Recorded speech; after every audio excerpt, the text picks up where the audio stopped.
នេះគូជា Cam Today ថ្ងៃនេះជាថ្ងៃទី3ខែសីហាយោងតាម cambodianes.com និង Cambodianes របាយការណ៍នាយកដ្ឋានប្រឆាំងគ្រឿងញៀនបញ្ជាក់ថាអាជ្ញាធរកម្ពុជាបានឃាត់ខ្លួនជនសង្ស័យពាក់ព័ន្ធគ្រឿងញៀន16,498 នាក់ក្នុង7ខែដំបូងឆ្នាំ2026នេះកើន 10% ពី14,977 នាក់ឆ្នាំមុនហើយការរឹបអូសក៏កើនតួលេខនេះបង្ហាញពីការបន្តទប់ស្កាត់និងសារៈសំខាន់នៃការពារសហគមន៍បន្តតាមដានវិធានការបន្ទាប់តាម vietnam.vn កម្ពុជាបានចេញសេចក្តីព្រមានអំពី Telegram បន្ទាប់ពីការវាយប្រហារដោយមេរោគកុំព្យូទ័រជាបន្តបន្ទាប់ប្រភពនេះរាយការណ៍ថាសារដំភ្ជាប់រែកសារមិនស្គាល់ប្រភពអាចបង្កហានិភ័យដល់ទិន្នន័យនិងគណនីអ្នកប្រើប្រាស់គួរផ្ទៀងផ្ទាត់អ្នកផ្ញើមិនបើកដំភ្ជាប់គួរឲ្យសង្ស័យនិងធ្វើបច្ចុប្បន្នភាពកម្មវិធីបន្តតាមដានសេចក្តីណែនាំផ្លូវការមន្ត្រីសុខាភិបាលខេត្តតាកែវអំពាវនាវឲ្យប្រជាពលរដ្ឋនិងសហគមន៍រួមគ្នាទប់ស្កាត់ការរីករាលដាលជំងឺអេដស៍ខណៈចំនួនអ្នកឆ្លងកំពុងកើនឡើងស្ថានភាពនេះបង្ហាញពីតម្រូវការពង្រឹងព័ត៌មានសុខភាពត្រឹមត្រូវការប្រុងប្រយ័ត្ននិងការទទួលបានសេវាពិគ្រោះអ្នកមានការព្រួយបារម្ភគួរទៅមណ្ឌលសុខាភិបាលនិងបន្តតាមដានសកម្មភាពផ្សព្វផ្សាយនៅមូលដ្ឋានព្យុះសង្គ្រាទី13 Dolphin ឬ Dolphin T2613 នៅតែមានឥទ្ធិពលលើរបបខ្យល់មូសុងនិរដីនៅឈូងសមុទ្របេងកាល់សមុទ្រអាន់ដាម៉ាន់សមុទ្រចិនខាងត្បូងអាងទន្លេមេគង្គនិងសមុទ្រកម្ពុជាមិនស្ថិតក្នុងគន្លងផ្លូវដើរព្យុះនេះទេទោះយ៉ាងណាប្រជាពលរដ្ឋគួរតាមដានសេចក្តីជូនដំណឹងអាកាសធាតុបន្តពលរដ្ឋភៀសសឹកនៅភូមិរងចាំបានចាប់ឆ្នោតជ្រើសរើសតូបលក់ដូរក្នុងជំហានដំបូងប្រមាណ300តូបការរៀបចំនេះកំណត់អ្នកទទួលបានទីតាំងតូបនីមួយនិងសម្របសម្រួលការចែកចាយកន្លែងលក់ដូរសម្រាប់គ្រួសារភៀសសឹកតូបទាំងនេះជាឱកាសចាប់ផ្ដើមឬបន្តសកម្មភាពរកចំណូលបន្ទាប់នេះតាមដានការរៀបចំនិងការគាំទ្របន្តនៅភូមិរងចាំតាមការចុះផ្សាយរបស់ Cambodia Make សេដ្ឋកិច្ចកម្ពុជាកំពុងប្រឈមសម្ពាធពីការប៉ះទង្គិចខាងក្រៅខណៈភាពងាយរងគ្រោះក្នុងវិស័យធនាគារក៏ត្រូវបានលើកឡើងកត្តាទាំងនេះអាចប៉ះពាល់ដល់ទំនុកចិត្តការផ្ដល់ឥណទាននិងសកម្មភាពអាជីវកម្មរបាយការណ៍នេះមើលឃើញថាការតាមដានហានិភ័យហិរញ្ញវត្ថុនិងការគាំទ្រស្ថិរភាពម៉ាក្រូសេដ្ឋកិច្ចនឹងមានសារៈសំខាន់សម្រាប់ការទប់ទល់នឹងសម្ពាធបន្តតាមការចុះផ្សាយរបស់ Cambodia Make ធនាគារកណ្ដាលកម្ពុជារំពឹងថាសេដ្ឋកិច្ចនឹងកើនឡើង 3.9% នៅឆ្នាំ2026ការព្យាករណ៍នេះខ្ពស់ជាងតួលេខដែលមូលនិធិរូបិយវត្ថុអន្តរជាតិឬ IMF បានព្យាករណ៍ភាពខុសគ្នានៃការវាយតម្លៃនេះបង្ហាញថាទស្សនវិស័យកំណើននៅតែអាស្រ័យលើស្ថានភាពសេដ្ឋកិច្ចខាងក្រៅនិងការវិវត្តក្នុងស្រុកទិន្នន័យនៅពេលខាងមុខនឹងបញ្ជាក់ល្បឿនកំណើនជាក់ស្ដែងវិស័យធនាគារកម្ពុជារួមជាមួយដៃគូអាកាសធាតុអន្តរជាតិបានបង្កើតបណ្ដាញហិរញ្ញវត្ថុបៃតងដើម្បីជំរុញទុនឯកជនទៅកាន់ហេដ្ឋារចនាសម្ព័ន្ធកាបូនទាប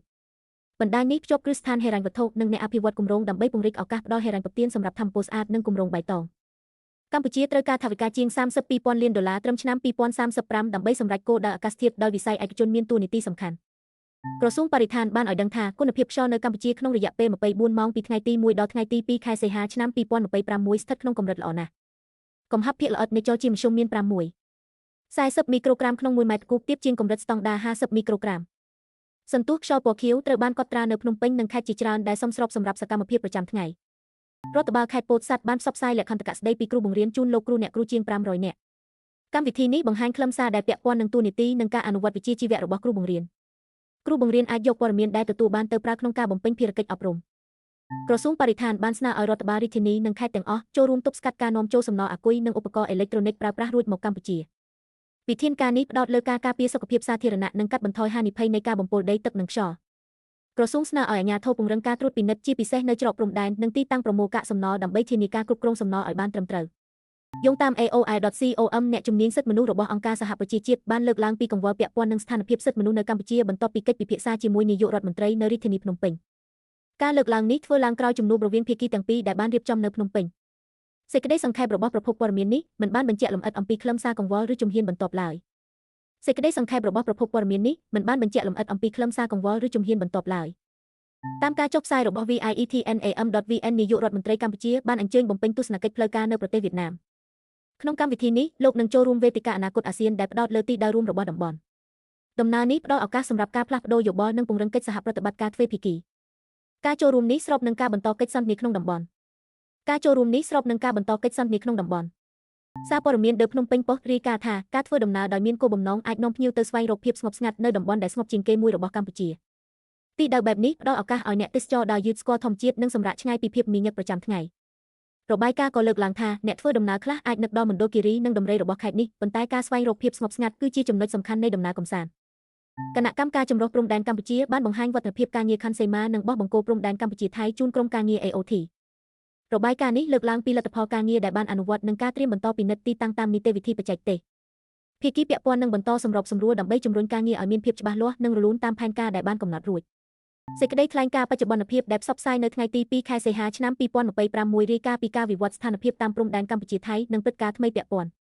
វីដេអូនេះបង្ហាញព័ត៌មានលម្អិតអំពីស្ថានភាពនិងហេតុការណ៍នៅតំបន់ព្រំដែនដែលកំពុងត្រូវបានតាមដានការធ្វើបច្ចុប្បន្នភាពជាបន្តបន្ទាប់មានសារៈសំខាន់ដើម្បីឲ្យសាធារណជនយល់ពីបរិបទនិងរង់ចាំព័ត៌មានបន្ថែមតាមការប្រកាសផ្លូវការតាមរបាយការណ៍របស់ Cambodia News AKP News និង BTV News ព្រឹត្តិការណ៍រត់ប្រណាំងម៉ារ៉ាតុងអន្តរជាតិកភពអង្គរលើកទី11បានចាប់ផ្ដើមនៅមុខប្រាសាទអង្គរវត្តខេត្តសៀមរាបនៅថ្ងៃទី2ខែសីហាអត្តពលិកជាង500នាក់មកពី51ប្រទេសប្រកួតក្នុងវិញ្ញាសា42 21និង10គីឡូម៉ែត្រអ្នករត់42គីឡូម៉ែត្រធ្វើដំណើរពីច្រកចូលអង្គរទៅក្រុងសៀមរាបខណៈវិញ្ញាសាផ្សេងរត់ក្នុងឧទ្យានអង្គរ